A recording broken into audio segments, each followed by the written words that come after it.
Ladies and gentlemen, welcome to the content patch for the 17th of April 2013. My name is TotalBiscuit with today's gaming news and comment. Coming up in the show, Orion Dino Beatdown mysteriously reappears as Orion Dino Horde. Time to go delving into the mire of controversy surrounding this particular game. EA turns SimCity into an advertising platform with codes obtainable upon buying various products. We'll look at this DLC a little bit later on in the show. Also, more woe for franchises in March as poor sales are reported across the board, with God of War Ascension and Gears of War Judgment taking a hammering at retail. Remember to stick around till the end of the show for our OC Remix track of the day. Let's kick it off. Oh me, oh my, what an interesting game that recently popped up on Steam by the name of Orion Dino Horde, coming seemingly out of nowhere. This particular multiplayer, dinosaur-themed game features cooperative and competitive play, 50 plus weapons and gear, 9 dinosaurs, 7 worlds, 6 vehicles, 5 game modes, and 1 would assume a partridge in a pear tree. So strange that I have not heard of it. That would be, of course, because it is not, in fact, a new game whatsoever. Regardless, it was released as one. Orion Dino Horde was, in fact, originally Orion Dino Beatdown, a game that received quite the beating down when it came to reviews. It received a 2 out of 10 from IGN. Bearing in mind that Imagine Babies received a 7, it is fairly difficult to receive a 2 from IGN. This puts you amongst such illustrious company as Chicken Shoot for the Wii, The Tale of Despero, a horrible film tie-in, Pulse Racer for the original Xbox, as well as games like Black Bass Lure Fishing. This is a rating that IGN describes as painful. Now, don't get me wrong. IGN's judgment is not exactly lore, especially considering they gave God Hand a 3, so they can hardly be trusted, but they were hardly the only media outlet to label this game as a steaming pile of Stegosaurus dung. Indeed, the only outlet to not do that was PC Power Play, which for some reason liked the game, and nobody seems to be able to figure out why. This game on launch was a disaster akin to Revelations 2012, and its Metacritic score, GameRank score, and pretty much everything around the internet reflects that. Now, it wouldn't be so unusual if it were just a bad game. However, this is a game that was mired in controversy and allegations as to misuse of funds, as well as impromptu firing of staff members, not paying for their work, and allegedly ripping off assets from Natural Selection 2 and Primal Carnage. Now, it's hard to prove whether or not this is the case, but there are some fairly striking similarities. A T-Rex looks like a T-Rex in pretty much any game you create, but it would appear, at least this is the allegation, that the model in Orion Dino Beatdown was merely stretched and photoshopped, whereas the dispenser or armory in Orion Dino Beatdown is nigh on identical in almost every respect to the armory within Natural Selection 2. There was a huge blow-up on Twitter from ex-employees, as well as a huge thread on Reddit. And let's be completely and totally honest here, regardless of whether or not this stuff actually happened, the game was dreadful. It was one in a long line of terrible dinosaur games that ended up on Steam, and successfully managed to be worse than Dino D-Day, a game which I decried in almost every possible respect. At least Dino D-Day actually worked. Orion Dino Beatdown upon launch was so incredibly buggy that no one could really play it. But it's okay, because they've now rebranded and ended up as Orion Dino Horde, a brand new looking game which at no point actually mentions anywhere on the Steam page that it was, in fact, originally Orion Dino Beatdown. Indeed, the listing for Orion Dino Beatdown has disappeared from Steam, and if you were to head over to the Spiral Games link, the only evidence that you can find that this thing actually existed would be the fact that the trailer for the game is still available on the Steam library. Strangely enough, Orion Dino Horde has a release date of March 4th, 2012, indicated on Steam, yet now has a separate rating on Metacritic. To make matters worse, it would appear that the game has been subject to what appears to be heavy astroturfing. If I were to go through the user reviews, almost every positive review on there, with the exception of maybe one, has been made by a new user with only a single review. This, of course, doesn't mean anything necessarily. We should be careful not to get the pitchforks out about it, but it does seem a little bit suspicious, does it not? Whatever the case, this is something that I feel we have to discuss, not necessarily the game itself. I'm not really interested in what previously happened. It's hard to prove, some of it is very circumstantial, and it's a story that broke last year and has certainly got somewhat cold, to say the least. I see very little reason to tread over this same ground, particularly when there will be little more evidence to actually find. What I want to talk about is the idea of being able to rebrand your game as a completely different game, and then of course resubmit it for review, as well as have a different mention on Metacritic. Is that an okay thing to do? You know, and funnily enough, as much as you might want me to rip into this thing, and I probably will, I'll probably do a video on it and see whether or not it's actually any good, and then see if there's any stolen assets that I can find, and so on and so forth. But here's the thing. I'm not gonna rip into the idea of rebranding your game necessarily, especially if you've made significant improvements. I don't think it's necessarily reasonable to condemn a game if it has been improved so much that it is not even resembling the state that it was in when it was first released. I feel that since we are in an era where patches are regular, where day one or indeed 0-day patches are available for even AAA titles because of crippling problems and bugs, it is a time where it is okay to fix the problems and right the wrongs of your previous versions. And indeed, if you do that and you add enough content, then it seems reasonable to ask for another look. It seems reasonable not to be bound by terrible reviews initially. Dino D-Day is an example of a game that actually did improve quite significantly. There are plenty of examples of games that were just dreadful on release, yet did get an awful lot better. Of course, there are plenty more of games that didn't. They were simply left to rot and fail, and rightfully so. The record of that should be kept in stone and never forgotten. But if you do fix your game, and if you do add a bunch of content, and you put so much into it that you feel that it's worth rebranding this as a sequel, particularly when, yes, the owners of Orion Dino Beatdown did get Dino Horde for free, since it is pretty much a content update, I don't necessarily see the problem. What I do have a problem with is attempting to mislead people. The fact that this is not mentioned anywhere on the Steam page. Whose responsibility is that? Well, the dev, obviously. But if the dev is not forthcoming with this kind of thing, then you need to get Steam on it. Steam has got to brand it and say, this used to be Orion Dino Beatdown. Here is the old Metacritic score. You might want to go and have a look at that. I don't think necessarily it should be tied down by its old Metacritic score, but we should also not be pretending that this is a new game. It isn't. It is still Orion Dino Beatdown with significant content updates. Is that enough for it to not suck?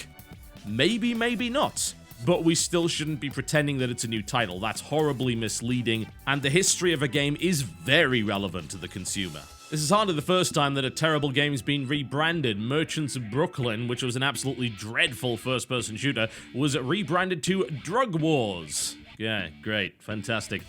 I think we can probably figure out who that was marketed towards. Regardless, now you know. That is what Orion Dino Horde is, and please do not be suckered in. Please wait for someone else to actually take the fall for you in that regard. It might have to be me. I'm okay with that. That's my job. Let me take the fall for you. Let me take the hit. Take one for the team. And yeah, this is starting to get a little uncomfortable. EA has announced what we've all been waiting for, new DLC for SimCity, which is an attraction set which requires you to purchase products from Crest and Oral-B in the US. I kid ye not. So these attractions are little things for your city that you can build, which will give you a bonus to tourism and happiness and things like that, including the gigantic ball of twine. Yes, indeed, the world's biggest ball of twine, described as 5 fun tourist hotspots that will not only make your Sims happy, but bring in more tourists. Okay. Alright, this of course follows up from an ad for electric cars, which actually give you in-game advantages. That was a Nissan-sponsored ad. You could get a Nissan electric Leaf station, which allowed you to, for some inexplicable reason, provide cars with electrical charging points, which caused less pollution, and yet inexplicably didn't take any power whatsoever. No, really, it's okay, don't worry, you can totally charge a car based on solar panel technology. Yeah, that's totally gonna happen. It's not like realism really matters in this regard, but can you turn SimCity into any more of a joke at this point? I think there's a debate to be had as to where it's appropriate to put product placement or real products in games. There are times when it genuinely benefits your experience. Crazy Taxi. What a great example of a game that benefited significantly from real companies and real products. Grand Theft Auto. A lot of racing games, sports games. There's authenticity to be found there.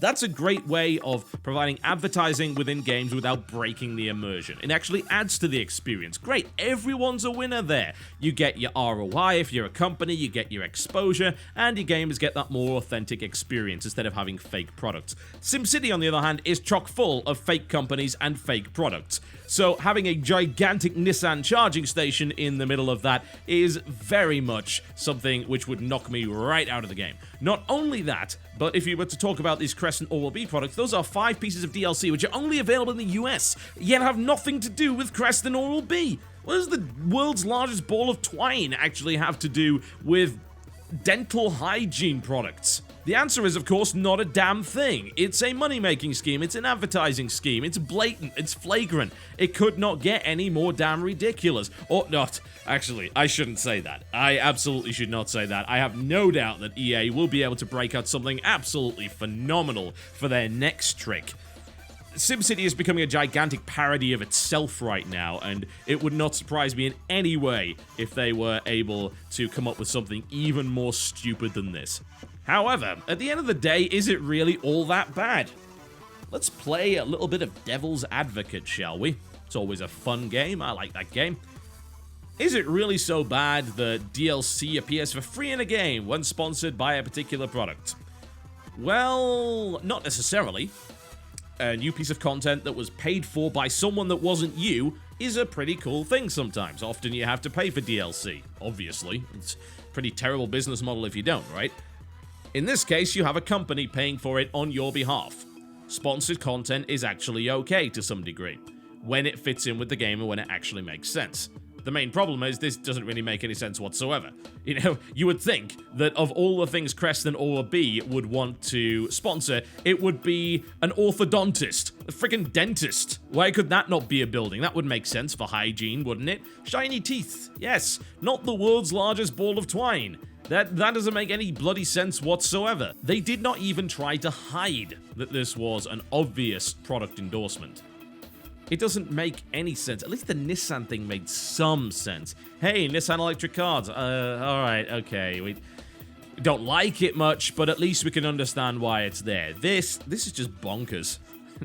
It's pretty hard to defend, really. I guess it doesn't make that much of a difference when you break it down. It's very easy to get offended, to get irate, get up in arms, righteous zealotry and indignation about this kind of thing. But in reality, it doesn't actually matter. I think it's just a very sad punctuation of what we've been seeing from SimCity and what it's being turned into, a glorified advertising platform, something that is considered by most people to be a colossal failure, regardless of the fact that it sold a whole bunch of copies. One of the worst games in the SimCity franchise, easily the worst to be developed by Maxis, a critically flawed game across the board, which is currently showing no signs of being fixed. A game that had to have its maximum speed disabled for, 2 months, give or take, and is now finally being turned back on only recently. I assume that's because everyone's bloody left it and has stopped playing. It's just a sad tragedy of a game. And this is not respecting the IP. This is saying, well, we know it's bad, might as well milk it for as much as we can, right? And finally, bad news across the board, unfortunately, in March. Poor franchise sales across the board. We've got sales figures for Tomb Raider, which sold 696,000 units in March. Not too bad. BioShock Infinite currently selling 665,000 units, which is certainly not too shabby to say the least. No doubt it is currently nowhere near where it actually needs to be, but the real losers in March have got to be God of War Ascension and Gears of War Judgment, that according to figures obtained by GamesIndustry.biz, sold 360,000 units and 425,000 units, so 360,000 for God of War, 425,000 for Gears of War Judgment. That is dreadful. This is really incredibly bad. Now, if you were to compare it to a God of War 3, that actually sold 1.1 million copies, and that was in its first month, and in total it sold about 4.55 million copies according to VGCharts.com. Not a bad amount, especially considering that back in 2010, less people owned PlayStation 3s, and the console wars as they were still going on, so that was a pretty damn good exclusive for them. That seemed to work pretty well. This time around, however, 360,000 copies for a God of War game is dreadful. That's incredibly bad when you think about it. The cost of developing games like that is a AAA. Judgment didn't do much better either, 425,000 units. And the criticism across the board seems to be with Gears of War that it's got weak competitive multiplayer and there just isn't enough different about that particular game. Also, a lot of people have said, well, why the hell does this game even exist? Ascension has a similar issue. How many prequels to God of War are we actually going to make? At least Ascension has a viable multiplayer mode, but you have to wonder if people are really willing to buy the game for just that. I think this is an example of stagnation at the end of a console's lifespan, trying desperately to milk previously successful franchises as much as possible before they move on to the next generation. Gears of War Judgment is a prime example of that, more so than God of War, in the sense that all 4 of the Gears of War games have been on Xbox 360. At least with God of War, aside from the HD remake, you actually only had 1 game on current hardware, the PlayStation 3. Everything else was on the PlayStation 2 or on the PSP. So having another God of War game on PS3, I suppose, makes a reasonable degree of sense, but evidently it didn't to consumers because it has not sold all that well, and it didn't review amazingly well. It was certainly one of the lowest reviewed titles in that particular series. That is, I'd say that's ugly, but really, as I said, I really do feel that is milking the franchise. Why on earth did we need another Gears game? Gears was supposed to be a trilogy, right? We've had Gears of War 3. It was considered by many people to be a very good game indeed. And now we get Judgment out of nowhere, some kind of spin-off of some description, even though the gameplay is almost identical. That's not what people were really asking for, as far as I know. And when it comes to God of War, did we really want more of that? Especially considering it's a God of War game where they've actually taken a step backwards in terms of the combat, simplifying it down to 1 set of weapons again with a bunch of modifiers rather than some interesting stuff, which makes very little sense considering the multiplayer has all sorts of different weapons to play with. It's a very puzzling thing indeed, and to be honest, towards the end of the console lifespan, it seems like you need something to ignite a fresh spark of interest in buying games for that machine. And the last thing you want to do is just keep milking the same franchise. Work on a next-gen version. Let's have a next-gen Gears or a next-gen God of War, and then you can show it off and say, look at this advancement. And especially when you compare, say, God of War, let's say God of War 4 on a PlayStation 4, hypothetically, to God of War 3 in 2010, there's going to be a huge difference in fidelity. Gears of War, maybe if you shove it on the Unreal 4 engine and say, hey, look at this on the new Xbox 720 or whatever, look at how impressive this looks in comparison to Gears of War 3. Then you get the excitement for the series again. What you don't get excitement for is if you drag it out. This is the time to start launching a little bit of IP, to start testing the waters. You have a large installed user base, create some new IP, make people excited about it, and if it does well, then you have a prime market for perhaps the second wave of first-party titles on your new machines when they come out. Say, oh, look, it's new IP too, and now look at how great it looks. Look at the potential we've now managed to realize. Great start with this one, but we've managed to crank it up. That seems to make more sense. Admittedly, developing new IP is a very expensive process, and it seems like both of these companies were banking on the idea that these are good franchises and people will continue to buy them. Apparently not. Hopefully this is a shot in the arm and a wake-up call. The last thing I think we want is more and more and more franchise stuff being drilled in and, more to the point, just destroying the interest of consumers. We must see some innovation. We must see some new IP and new titles coming out to make things interesting. And currently we're not getting it, even though it seems like right now would be a perfect time to do so. Alright folks, that about wraps us up for the content patch, but of course before I go I would like to give you our OC Remix track of the day.